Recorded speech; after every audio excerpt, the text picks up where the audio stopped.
Video ನೋಡೋಕ್ಕೆ ಬಂದಿರತಕ್ಕಂಥ ಎಲ್ಲರೂ ಕೂಡ ನಮ್ಮ ಚಾನಲ್ಗೆ ಸ್ವಾಗತ. Welcome to our channel. ನನಗೆ ಗೊತ್ತಿದೆ ನೀವು ಸಿಂಗಲ್ ಆಗಿರ್ತಕ್ಕಂಥ ಹುಡುಗರು ಇದ್ದೀರಾ ಸ್ನೇಹಿತರೆ. ಸೊ ಮಿಂಗಲ್ ಆಗಬೇಕು ಅಂತ ಆಸೆ ಪಡ್ತಾ ಇದ್ದೀರಾ, ಬಟ್ ನಿಮ್ಮನ್ನು ಅರ್ಥ ಮಾಡ್ಕೊಂಡು ಹೋಗೋದಕ್ಕೆ ಒಳ್ಳೆ ಹುಡುಗಿ ಸಿಗ್ತಾ ಇಲ್ಲ. ಸೊ ಸಿಕ್ಕಿದ್ರು ಹೆಂಗಿರಬೇಕು ಅವಳು ಅಂತ ಗೊತ್ತಾಗ್ತಾ ಇಲ್ಲ. ಜೊತೆಗೆ ಈಗಿನ ಒಂದು ಹುಡುಗಿರು ಹೆಂಗಂದರೆ, ನನಗೆ ಇದೇ ರೀತಿ ಹುಡುಗ ಬೇಕು ಅಂತ ಗೆರೆ ಹೊಡೆದು ಕೇಳ್ತಿದ್ದಾರೆ ಸ್ವಾಮಿ, ಹಿಂಗೆ ಇರಬೇಕು ಅಂತ. ಯಾಕಂದರೆ ಜನ್ರೇಷನ್ ಚೇಂಜ್ ಆಗಿದೆ ರೀ, ಏನು ಮಾಡೋಕ್ಕಾಗಲ್ಲ. ಇವತ್ತು ನಮಗೆ ಮಾಹಿತಿನ ಒಬ್ಬ ಬ್ರೋಕರ್ ಅವರು ಕಳಿಸಿರೋದು. ರಾಜಶೇಖರ ಬ್ರೋಕರ್ ಅವರು ಕಳಿಸಿರ್ತಕ್ಕಂಥದ್ದು ಅನುಷಾ ಬೈಂದೂರು ಅಂತ ಒಂದು ಊರಿನಿಂದ ಕಳಿಸಿದ್ದಾರೆ. ಮಾಹಿತಿನ ಪೂರ್ಣವಾಗಿ ನೋಡಿ. ಇವರು ಶೆಟ್ಟಿ ಮನೆತನದಿಂದ ಬಂದಿರತಕ್ಕಂಥ ಒಬ್ಬ ಹುಡುಗಿ ಕುಂದಾಪುರದ ಬೈಲ್ಹೊಂಗಲ್ ಎಂಬ ಒಂದು ಊರಿನಲ್ಲಿ ವಾಸವಾಗಿರೋದು. ಇವರು ಅಪ್ಪಟ ಒಂದು ಒಳ್ಳೆಯ ದೇಶೀಯ ಹುಡುಗಿ ಆಗಿದ್ದು, ಒಂದು ಸಾಂಸಾರಿಕ ಅಪ್ಪಟ ದೇವರ ಭಕ್ತಿ ಮತ್ತು ಒಂದು ವೆಜ್ ಆಗಿರ್ತಕ್ಕಂಥ ಹುಡುಗಿ, ನಾನ್ ವೆಜ್ ಊಟ ಮಾಡಲ್ಲ. ರಾಶಿಯಲ್ಲಿ ಪ್ರಸ್ತುತ ಮೀನರಾಶಿ, ನಕ್ಷತ್ರದಲ್ಲಿ ಪೂರ್ವಭಾದ್ರ ನಕ್ಷತ್ರ, ಉದ್ಯೋಗದಲ್ಲಿ ಹೋಮ್ ಸ್ಟೇನಲ್ಲಿ ಅತಿಥಿ ಸೇವಾ ಆಗಿ ಕೆಲಸ ಮಾಡ್ತಾ ಇದ್ದಾರೆ. ಸೊ ಟೋಟಲಿ ಹೇಳಬೇಕು ಅಂದರೆ ಇವರ ಮನೆತನಕ್ಕೆ ಒಂದು ಒಪ್ಪಿದಂತಹ ಹುಡುಗಿ ನಿಮಗೆ ಬೇಕಾಗಿದ್ದರೆ ಈಕೆನ ಕಣ್ಣು ಮುಚ್ಕೊಂಡು ಮದುವೆ ಆಗಿ. ಯಾಕೆಂದರೆ ಸಂಸ್ಕಾರ ಸಂಸ್ಕೃತಿ ಉಳ್ಳಂಥ ಹೆಣ್ಣು ಮಗಳಲ್ಲಿ ಈ ಒಂದು ಅನುಷಾ ಶೆಟ್ಟಿಯವರು ನಂಬರ್ 1 ಆಗಿರೋದು. ಇವರ ತಂದೆಯವರು ಹೋಮ್ ಸ್ಟೇನಲ್ಲಿ ಮಾಲೀಕ, ತಾಯಿಯವರು ಮನೆಯಲ್ಲಿ ಅಡುಗೆ ಕೆಲಸ ಮಾಡ್ಕೊಂಡಿರ್ತಾರೆ. ಒಬ್ಬ ತಂಗಿ ಇದ್ದಾರೆ, ಆಕೆ ಇನ್ನೂ ಕೂಡ ಕಾಲೇಜ್ ಓದ್ತಾ ಇದ್ದಾಳೆ. ಸೊ ಟೋಟಲಿ ಒಂದು ಅತಿಥಿ ಮನಸ್ಸಿನ ವ್ಯಕ್ತಿತ್ವವುಳ್ಳಂತಹ ಮನೆತನಕ್ಕೆ ಒಬ್ಬ ಅಳಿಯನ ಅವಶ್ಯಕತೆ ಇದೆ. ಆ ಒಂದು ಅಳಿಯ ಕೂಡ ಸಂಸ್ಕಾರಿಕ ಸ್ಥಾನದಲ್ಲಿ ಇರಬೇಕು ಮತ್ತು ಒಳ್ಳೆಯ ಮನೆತನದಿಂದ ಬಂದಿರತಕ್ಕಂಥವನಾಗಿರ್ಬೇಕಂತೆ. ಈ ಒಂದು ಅನುಷಾ ಶೆಟ್ಟಿ ಅವರಿಗೆ ಹುಡುಗ ಯಾವ ರೀತಿ ಇರಬೇಕು ಅಂತ ಕೆಲವೊಂದಿಷ್ಟು ರೂಲ್ಸ್ಗಳನ್ನು ಕೇಳಿದ್ವಪ್ಪ. ಆವಾಗ ಜಿಮ್ ಗಾಯ್ ಆಗಿರಬೇಕು, ಸ್ಮಾರ್ಟ್ ಗಾಯ್ ಆಗಿರಬೇಕು ಅಂತ ಏನೂ ಕೂಡ ಇಲ್ಲ. ನನಗೆ ಲೈಟಾಗಿ ಹೊಟ್ಟೆ ಇರಬಾರ್ದು ಅವನಿಗೆ. ಸೊ ಮುಂದ್ಗಡೆ ಏನಿರುತ್ತೆ ಅದನ್ನು ಹೊಟ್ಟೆ ಇರಬಾರ್ದು. ಆ್ಯಂಡ್ ಸಿಟಿ ಲುಕ್ಕಲ್ಲಿ ಒಂದು ಸ್ವಲ್ಪ ಚೆನ್ನಾಗಿ ಕಾಣಬೇಕು. ಸಿಟಿ ಲುಕ್ಕಲ್ಲಿ ಅಂತಂದರೆ ಒಂದು ಬಟ್ಟೆ ಹಾಕೊಳ್ಳುವಂಥ ಸ್ಟೈಲಿ ಏನಿರುತ್ತೆ ಅದರಲ್ಲಿ ನೀವು ಸಿಟಿ ಹುಡುಗನೋ ಹಳ್ಳಿ ಹುಡುಗನೋ ಅಂತ ಹೇಳ್ತಾರೆ. ಆ ಒಂದು ಲುಕ್ಕಲ್ಲಿ ಚೆನ್ನಾಗಿರಬೇಕು. ಬಾಡಿ ಫಿಟ್ನೆಸ್ ಮೇಲೆ ಫೋಕಸ್ ಮಾಡಬೇಕು. ಅಂದರೆ ಹ್ಯಾಬಿಟ್ ಇರಬೇಕು. ಅಂದರೆ ಕೆಟ್ಟದಾಗಿರ್ತಕ್ಕಂಥ ಹ್ಯಾಬಿಟ್ಟಿಂದ ಆರೋಗ್ಯ ಕೆಡಿಸಿಕೊಂಡಿರ್ತಾರಲ್ವ, ಆ ರೀತಿ ಇರಬಾರ್ದು ಅಂತ ಹೇಳಿದ್ದಾರೆ. ಸ್ಮಾರ್ಟ್ ಲುಕ್ ಇರಬೇಕು, ಸ್ಟೈಲಿಶ್ ಆಗಿರ್ತಕ್ಕಂತಹ ಒಂದು ಅಪ್ರಿಸಿಯೇಷನ್ ಇರಬೇಕು ಅಂತ ಹೇಳಿದ್ದಾರೆ ಸ್ನೇಹಿತರೆ.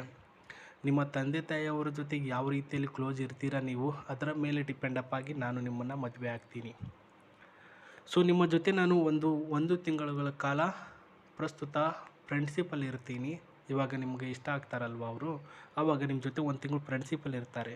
ನೀವು ಅವ್ರನ್ನ ಯಾವ ರೀತಿಯಲ್ಲಿ ಕಾಳಜಿ ಮಾಡ್ತೀರಾ, ಯಾವ ರೀತಿಯಲ್ಲಿ ಪ್ರೀತಿ ತೋರಿಸ್ತೀರಾ, ಅದರ ಮೇಲೆ ಡಿಪೆಂಡಪ್ ಆಗಿ ನಿಮ್ಮನ್ನು ಅಳಿತಾರೆ ಅವರು, ನಿಮ್ಮನ್ನು ಮದುವೆ ಆಗಬೇಕು ಅಥವಾ ಬಿಡಬೇಕು ಅನ್ನೋದನ್ನು. ಮತ್ತು ಪಾರ್ಟ್ನರ್ಗಳಿಗೂ ಕೂಡ ಒಳ್ಳೆಯ ಒಂದು ಫಿಟ್ ಆ್ಯಂಡ್ ಫೈನ್ ಒಂದು ಎನ್ಕರೇಜ್ ಮಾಡಬೇಕು. ನಿಮ್ಮ ಹೆಂಡತಿ ಏನಿರ್ತಾರೆ ಅವರಿಗೆ ಎಲ್ಲದರಲ್ಲೂ ಬೇಕಿದ್ರೆ ಹೋಗು, ನಾನು ಸಪೋರ್ಟ್ ಮಾಡ್ತೀನಿ, ಈ ರೀತಿ ಬೇಕಿದ್ರೆ ಮಾಡು, ನಾನು ಸಪೋರ್ಟ್ ಮಾಡ್ತೀನಿ ಅಂತ ಎನ್ಕರೇಜ್ ಮಾಡಬೇಕು ಅಂತ ಹೇಳಿದ್ದಾರೆ. ಮದ್ಯ ಹಾಗೂ ಧೂಮಪಾನ ಏನೂ ಕೂಡ ಕೆಟ್ಟ ಚಟಗಳನ್ನು ನೀವು ಮಾಡಬಾರ್ದು. ಏನು ಮಾಡಬೇಕು ಅಂತ ಆಸೆ ಇದ್ದರೆ ನನ್ನ ಪರ್ಮಿಷನ್ನ ತೆಗೆದುಕೊಂಡು ಮಾಡಿ. ನೀವು ನನಗಿಂತ 1 ಅಥವಾ 3 ವರ್ಷಗಳ ಕಾಲ ದೊಡ್ಡವರಿದ್ದರೂ ನಾನು ಮದುವೆ ಆಗ್ತೀನಿ. ಬಟ್ ನಾನು ಹೇಳಿರ್ತಕ್ಕಂಥ ಮಾತುಗಳು, ನಾನು ಹೇಳಿರ್ತಕ್ಕಂತಹ ರೂಲ್ಸ್ಗಳನ್ನು ಫಾಲೋ ಅಪ್ ಮಾಡ್ಕೊಂಡು ಹೋದರೆ ಮಾತ್ರ ಅಂತ ಹೇಳಿದ್ದಾರೆ. ಆಯ್ತಪ್ಪ, ನನಗೆ ಎಲ್ಲ ರೀತಿಯಲ್ಲೂ ಕೂಡ ಈ ಒಂದು ರೂಲ್ಸ್ಗಳೆಲ್ಲ ಓಕೆ ಆಗಿದೆ. ನಾನೇನು ಮಾಡಬೇಕು? ವಿಡಿಯೋದ ಕೆಳಗಡೆ DM ಅಲ್ಲಿ ಇವರ ಡಿಸ್ಕ್ರಿಪ್ಷನಲ್ಲಿ Gmail ID ಕೊಟ್ಟಿರ್ತೀವಿ, ಅಲ್ಲಿಗೆ ಮೆಸೇಜ್ ಮಾಡಿ ನಿಮ್ಮ ಡೀಟೇಲ್ಸ್ಗಳನ್ನು ಚೆಕ್ ಮಾಡಿ.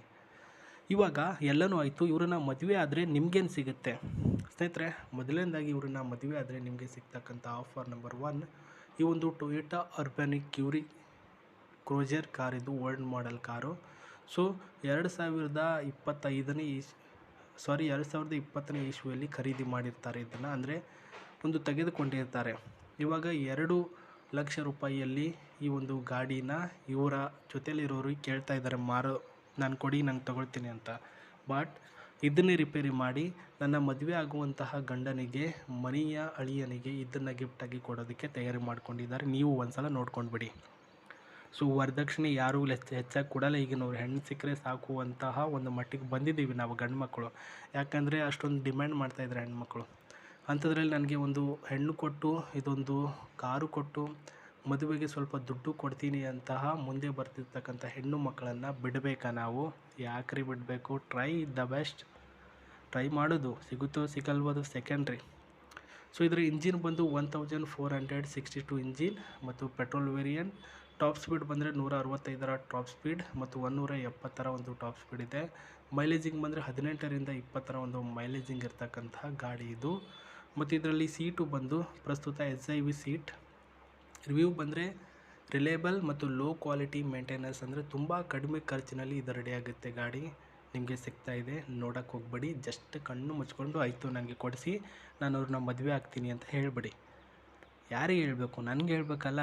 ನಾನೇನು ಜಿಮೇಲ್ ಐಡಿ ಕೊಟ್ಟಿದ್ದೀನಿ, ಆ ಒಂದು ಬ್ರೋಕರ್ ಅವ್ರು ಇರ್ತಾರೆ, ಆ ಒಂದು ಬ್ರೋಕರ್ ಅವ್ರಿಗೆ ಹೇಳಬೇಕು ನೀವು, ಸರ್ ನನಗೆ ಇವರು ಇಷ್ಟ ಆಗಿದ್ದಾರೆ, ಮುಂದುವರೆದು ಏನು ಮಾಡಬೇಕು ಅಂದಾಗ ನಿಮ್ಮ ಬಯೋಡಾಟಾಗಳನ್ನು ಕೇಳ್ತಾರೆ ಅವರು. ಇವಾಗ ಇವರ ಬಯೋಡಾಟಾ ಹೆಂಗೆ ಹೇಳಿದ್ನ ನಾನು, ಅದೇ ರೀತಿ ನಿಮ್ಮ ಬಯೋಡಾಟಾಗಳನ್ನು ಕೇಳಿ ಅದನ್ನು ವೆರಿಫೈ ಮಾಡ್ತಾರೆ.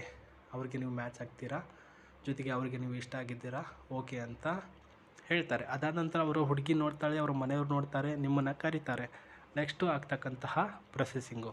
ಇಷ್ಟಾದ ನಂತರ ಅವರು ನಿಮ್ಮನ್ನು ಜೊತೆ 1 ಮಂತ್ ಆದರೂ ಮೀಟ್ ಆಗ್ಬೋದು ಅಥವಾ ಫ್ರೆಂಡ್ಶಿಪ್ಪಲ್ಲಿ ಇರ್ಬೋದು. ತದನಂತರ ಓಕೆ ಅಂತ ಹೇಳ್ಬೋದು. ಅದು ಅವರವರ ಡಿಸಿಷನ್ಗಳಿಗೆ ಬಿಟ್ಟಿರ್ತಕ್ಕಂಥದ್ದು.